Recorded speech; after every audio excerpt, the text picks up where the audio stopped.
some more of Fantastic Mr. Fox. Chapter 4, The Terrible Shovels. Down in the hole, Mrs. Fox was tenderly licking the stump of Mr. Fox's tail to stop the bleeding. "It was the finest tail for miles around," she said, between licks. "It hurts," said Mr. Fox. "I know it does, sweetheart, but it'll soon get better." "And it will grow again, Dad," said one of the small foxes. "It will never grow again," said Mr. Fox. "I shall be tailless for the rest of my life." He looked very glum. There was no food for the foxes that night, and soon the children dozed off. Then Mrs. Fox dozed off, but Mr. Fox couldn't sleep because of the pain in the stump of his tail. "Well," he thought, "I suppose I'm lucky to be alive at all. And now they've found our hole, we're going to have to move out as soon as possible. We'll never get any peace if we—" What was that? He turned his head sharply and listened. The noise he heard now was the most frightening noise a fox can ever hear. The scrape, scrape, scraping of shovels digging into the soil. "Wake up," he shouted. "They're digging us out." Oops.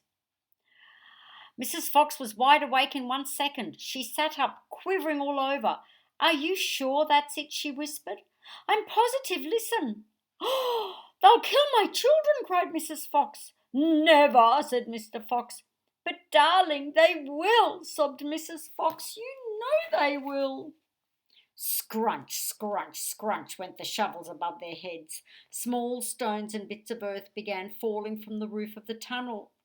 "How will they kill us, Mummy?" asked one of the small foxes.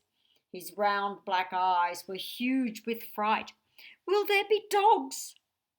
Mrs. Fox began to cry. She gathered her 4 children close to her and held them tight. Suddenly there was an especially loud crunch right above their heads, and the sharp end of a shovel came right through the ceiling. The sight of this awful thing seemed to have an electric effect upon Mr. Fox. He jumped up and shouted, "I've got it! Come on, there's not a moment to lose! Why didn't I think of it before?" "Think of what, Dad?" "A fox can dig quicker than a man," shouted Mr. Fox, beginning to dig. "Nobody in the world can dig as quick as a fox." The soil began to fly out furiously behind Mr. Fox as he started to dig for dear life with his front feet. Mrs. Fox ran forward to help him. So did the 4 children. "Go down," ordered Mr. Fox. "We've got to go deep as we possibly can." The tunnel began to grow longer and longer. It sloped steeply downward.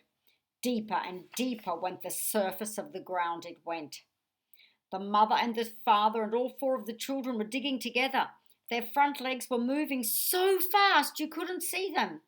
And gradually the scrunching and crunching of shovels became fainter and fainter. After about an hour, Mr. Fox stopped digging. "Hold it," he said. They all stopped. They turned and looked back at the long tunnel they had just dug. All was quiet.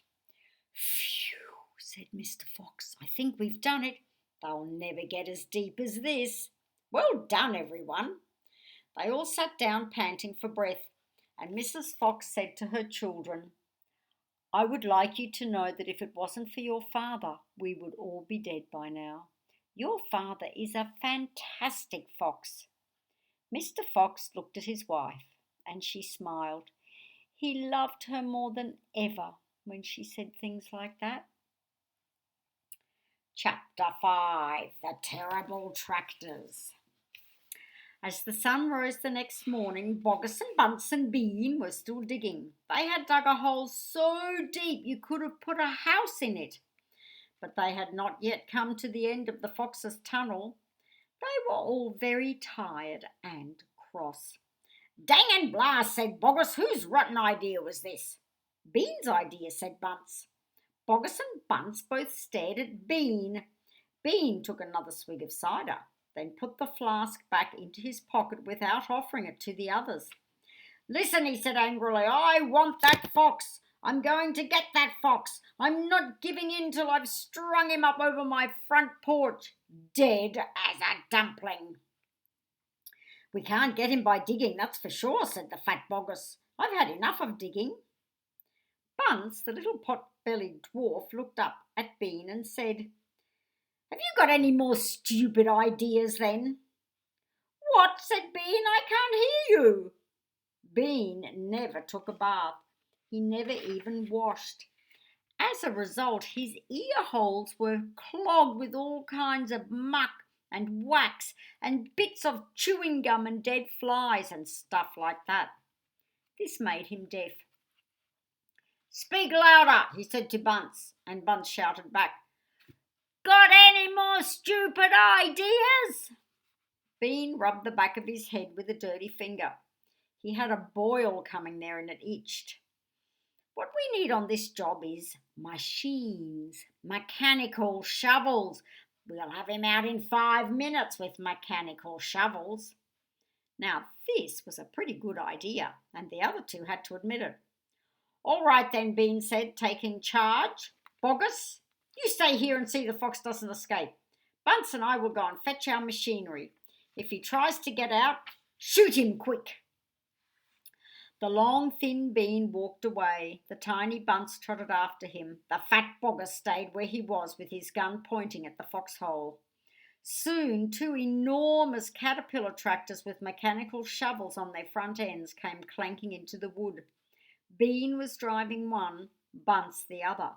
The machines were both black. They were murderous, brutal-looking monsters. "Here we go then," shouted Bean. "Death to the fox," shouted Bunce. The machines went to work, biting huge mouthfuls of soil out of the hill. The big tree under which Mr. Fox had dug his hole in the first place was toppled like a matchstick. On all sides, rocks were sent flying and trees were falling, and the noise was deafening. That's when they're just thinking about what to do. "What's happening, Dad?" cried the small foxes. "What are they doing?" Mr. Fox didn't know what was happening or what they were doing. "It's an earthquake!" cried Mrs. Fox. "Look," said one of the small foxes. "Our tunnels got shorter. I can see daylight." They all looked around, and yes, the mouth of the tunnel was only a few feet away from them now. And in the circle of daylight beyond, they could see the 2 huge black tractors almost on top of them. "Tractors!" shouted Mr. Fox, "and mechanical shovels! Dig for your lives! Dig! Dig!" Chapter 6, The Race.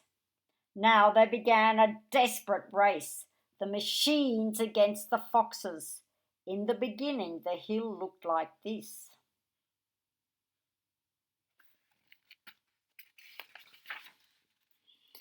After about an hour, as the machines bit away more and more, it looked like this. Sometimes the foxes would gain a little ground and the clanking noises would grow fainter, and Mr. Fox would say, "We're going to make it, I'm sure we are." But then a few minutes later the machines would come back at them and the crunch of the mighty shovels would get louder and louder. Once the foxes actually saw the sharp metal edge of one of the shovels as it scraped up the dirt behind them. "Keep going, my darlings," panted Mr. Fox. "Don't give up."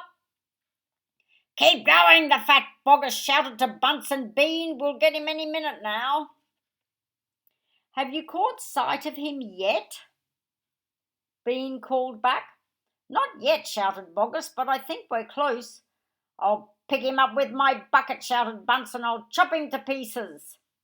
But by lunchtime the machines were still at it, and so were the poor foxes. The hill now looked like this. Like this one. The farmers didn't stop for lunch. They were too keen to finish the job. "Hey there, Mr. Fox," yelled Bunce, leaning out of his tractor. "We're coming to get you now." "You've had your last chicken," yelled Boggis. "You'll never come prowling around my farm again." A sort of madness had taken hold of the three men. The tall, skinny Bean, the dwarfish, pot-bellied Bunce